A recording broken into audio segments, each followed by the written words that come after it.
ជំរាបសួរខ្ញុំបាទជឿមិញហើយខ្ញុំដល់សារហាត់នេះជាមួយខ្ញុំមុននឹងចាប់ផ្ដើមខ្ញុំសូមទៅកាន់បងប្អូនជួយ like share ក៏ដូចជា subscribe ទៅកាន់ channel YouTube របស់ខ្ញុំអ្នកមួយផង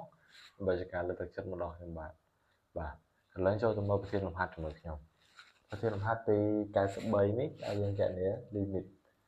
ដែលក limit x ទៅជិត0នៃ e ស្មើនឹង x ដល់ឲ្យ e ស្មើនឹង x ចែកឲ្យ sin x ខ limit x ទៅជិត0 e ស្មើនឹង 3x ដល់ឲ្យ e ស្មើនឹងដក 3x ដល់ឲ្យ 3x នៅលើ sin 3x ហើយកូ limit x ទៅជិត0នៃ e ស្មើនឹង 4x ដល់ឲ្យ e ស្មើនឹងដក 4x ដល់ឲ្យ 4x នៅលើ sin 4x បាទអញ្ចឹងដើម្បីដោះស្រាយលំហាត់នឹងបានយើងត្រូវស្គាល់រូបមន្តសំខាន់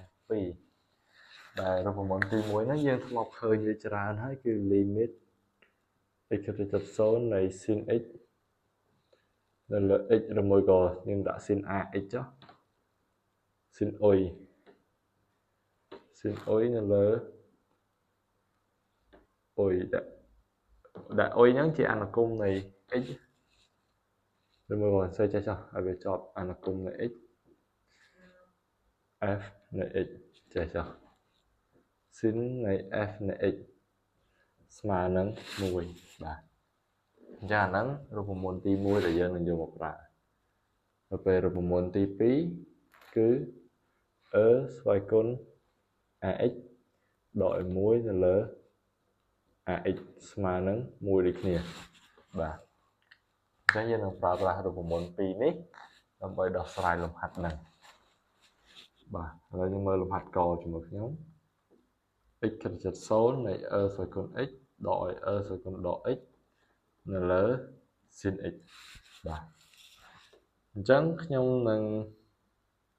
វិធីដំបូងគេបំផុតខ្ញុំនឹងបូកដកថែម1នៅភាគយកហេតុអីបើខ្ញុំបូកដក1ដើម្បីឲ្យវាបានលេខដក1នេះឯងអញ្ចឹងខ្ញុំដាក់ e ស្វ័យគុណ x ដកឲ្យ1ដកឲ្យ e ស្វ័យគុណដក x បូកឲ្យ1ទៅវិញចែកឲ្យ sin x បាទតទៅទៀតអញ្ចឹងភាគបែកខ្ញុំនឹងសរសេរវាឲ្យទៅជាទម្រង់រូបមន្តទី1នេះគឺ sin x នៅលើ x ហើយដល់ពេលភាគយកវិញបើកាលណាភាគបែកយើងចែកនឹង x ភាគយករបស់យើងក៏ចែកនឹង x ដូចគ្នា x បូកឲ្យ1បាទខ្ញុំភ្លេចបញ្ជាក់កន្លែងនេះបន្តិចខ្ញុំបន្តធ្វើអញ្ចឹងដោយសារពេលដែលយើងជំនួសទៅវាជាប់រៀង0លើ0ដោយសារ x ជិត0អញ្ចឹងបើ e ស្គុណ0ស្មើ1 e ស្គុណដក0ក៏ស្មើ1អញ្ចឹង1ដក1ស្មើ0ហើយ sin 0របស់យើងក៏ស្មើ0ដូចគ្នាអញ្ចឹងវារៀង0លើ0បាទអញ្ចឹងយើងត្រឡប់មកលំហាត់ជាងវិញបន្តទៅទៀតទៅ limit x ជិត0 sin x នៅលើ x ភាគយកខ្ញុំនឹងផ្ដាច់ប្រភាគនឹងជា2ដល់ខ្ញុំផ្ដាច់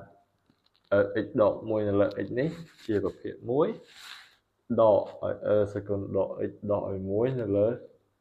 x នេះជាប្រភាគ1ទៀតហើយឆ្ងល់ទៀតថាហេតុអីបាន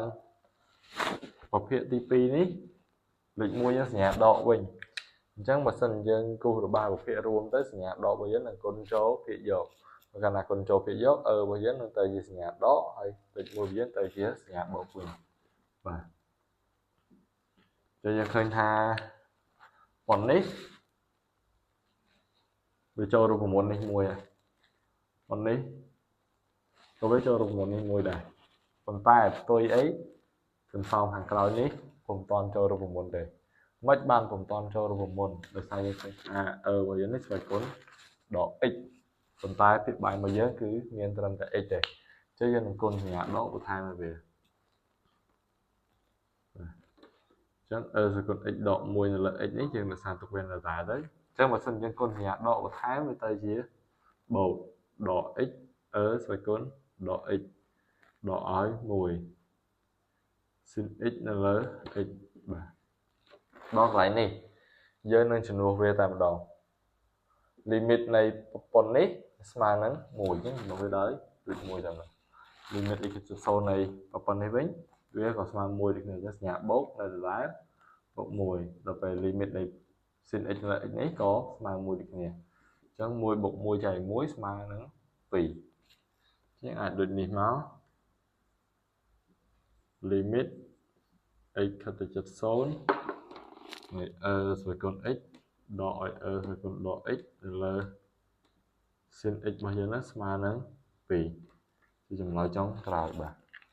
ហើយដល់ពេលលំហាត់ខនិងលំហាត់កក៏វាដូចតែគ្នាដែរតែខ្ញុំគ្រាន់តែដូរស្វ័យគុណ x ហើយខ្ញុំនឹងបន្ថែមអានេះមកបន្តិចទេអញ្ចឹងដើម្បីដោះស្រាយវាបានយើងគ្រាន់តែផ្ដាច់ប្រភេទវាទៅយើងអាចដោះស្រាយវាបានបាទហើយការដោះស្រាយរបស់ខ្ញុំគឺមានតែប៉ុណ្ណឹងសូមអរគុណ